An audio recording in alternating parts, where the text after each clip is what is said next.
This is a crazy day. This is the first production Nock 30 right here.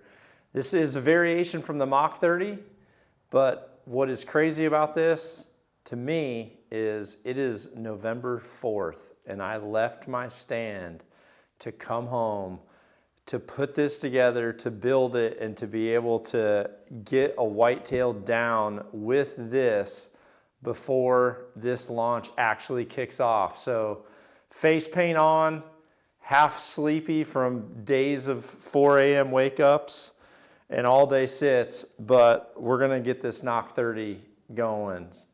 So here's what's awesome. We did a Nock 30, which is an awesome, awesome PSE carbon bow. This thing is super legit. And when people ask me what stands out the most about it, I'm gonna tell you this. If you've ever shot a LEVITATE, you know what a LEVITATE felt like when you compared it to other bows. I didn't think it could get any smoother at the shot. Like when the bow goes off, that feeling, I did not think it was gonna get better than the LEVITATE. The Mach 30 and the Nock 30 are like half.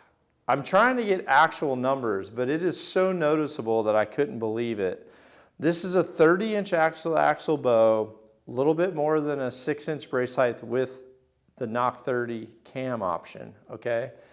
But this thing has amazing speeds, but it feels so dang good, and it's just a lot more compact. We're really trying to focus on having a bow that not only smaller stature archers are gonna love, but also whitetail hunters that are out here in ground blinds, tight spaces up in the tree, you need maneuverability, and you want something that is like dead quiet and super quick. Like you can pick any arrow you want with this. This is gonna be it. So the Nock 30 series is going to have the ES right there stands for extra speed or elk slayer. You can choose. It's not just a whitetail bow. But this cam system is going to be faster. It's going to be an E2 cam system, so it's going to be faster than what comes standard on the Mach, which is going to be the EC2 cam on that. This is going to have more speed to it, and it's also going to allow the 31-inch draw length archers to use this. On the other cam, it's a max of 30 inches, so you can go to 31 inches total draw with this. It's an awesome bow. You can, with this cam, I love this cam. You have to give it a little bit more at the front end, but what it gives you back at the back end is well worth it. For me, I like shooting even this at a lower poundage compared to that EC2 cam, and I'm still able to match the speeds. So these bows also have the integrate system both for the sight and for the rest, which is pretty freaking awesome. Now, not everyone either has those already. Some people are swapping their old accessories around, which I do. I've actually got old accessories that I'm going to put on this guy. So you can remove these, which is nice. You can take this front one off if you don't want it. And I personally still like mounting my sight to the side because that also helps me with the quiver spacing as well. So even though you can integrate like that, you can remove these out and then go with your standard sight on the side. If you take it off, you're mainly just saving weight.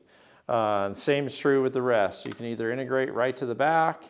I personally, just to match the sight and the quiver, I'm still going on the side, and I've always done it that way, so I really know my lefts and rights for center shots. But this bow also has the roller guard, which is important because although a cable rod and the sliding cable rod is so repeatable, when they get dirty or when they get wet, you can start to lose performance if that friction is happening and you're not keeping it dry and you're not tending to it.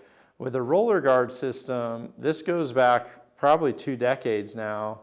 The roller guard system just allows you to not have to worry about that rod, either that rod moving or that rod getting any type of corrosion on it or any type of abrasion on it that's going to end up compromising it. So it's a freaking sweet, sweet ride. and we're gonna get this thing put together for you. I'm gonna shoot it. I'm gonna miss the evening hunt on November 4th to get this sighted in, but after that, it is go time.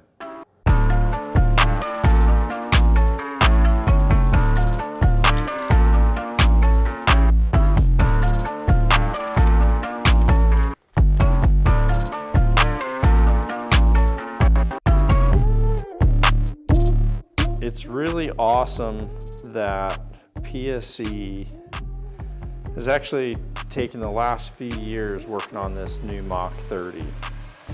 And the purpose behind the Mach 30 was really to focus on bringing all of the benefits and honestly all of the innovation of their carbon and bring it to the whitetail hunter and really focus on something that the specs suits everybody west of the Mississippi. However, what I'm gonna say is the accuracy is gonna satisfy the West.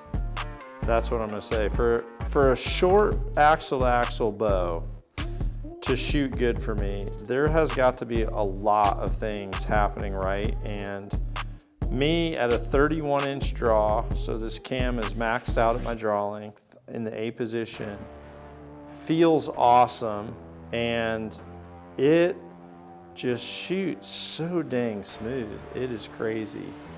And the one thing that any of the people who ever question a shorter axle-to-axle bow, if you go to the Nock 30 and you go to the bigger cam, because of that cam, where the cam is actually, where the string is leaving the cam, is gonna be further from the axle in this particular model than the Mach.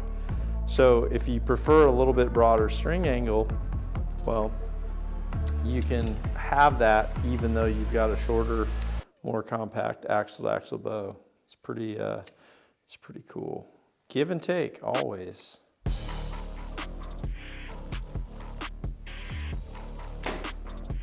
Oh my God.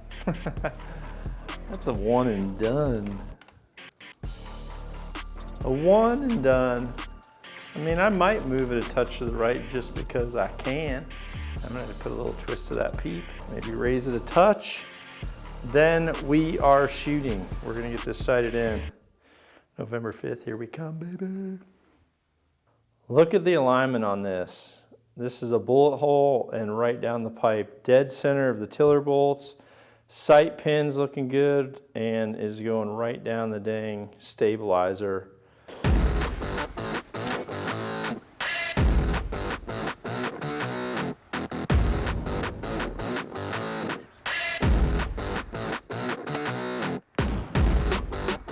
Oh, wow, look at that.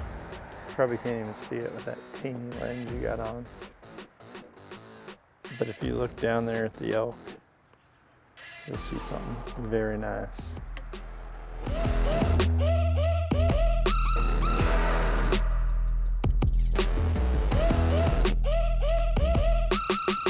Just this baby.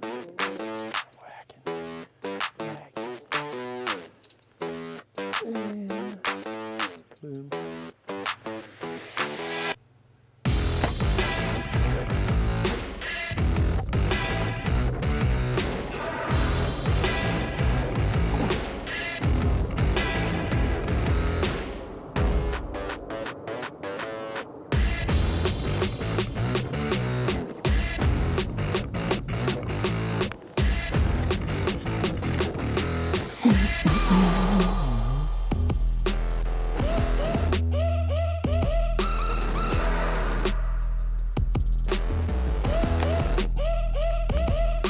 Oh my.